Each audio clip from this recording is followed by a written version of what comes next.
चिकित्सा पाई लंडन रु पुरी श्रीक्षेत्र पुरीर जोग गुरु भावे बेस परिचित मधुसूदन राय जोगाजोग करी लंडन रु आसिछंती ऑलिफर टेनिस कोर्ट रे खेलिबा बेले शरीर रे गभीर आघात लागिथिला जहा फल रे सीधा होई चलिबार सक्षम नथिले। चिकित्सा पाई लंडन रु मधुसूदन राय जोगाजोग करथिले। शरीर सुस्थ और नियमित जोग सह प्राणायाम करी एबे से सुस्थ थिबा ऑलिफर मां कहिसेंती।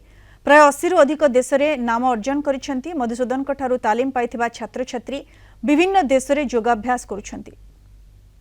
मुझे सूर्य केन्द्र को ठीक कला परे जो 7टा चक्र आमर अच्छी से चक्र को साइज कर दिए और बॉडीटा को बालांस कर दिए जहाँफल कि सबुआड़े सर्कुलेसनटा हुए।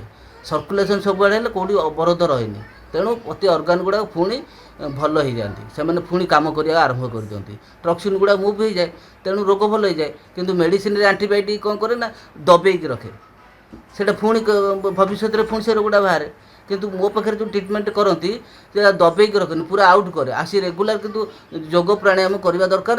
राइट टाइम रे खाइबा राइट टाइम रे पीवा राइट टाइम रे सोइबा आ पॉजिटिव थिंकिंग करवा एटा होची मोर मेडिसिन।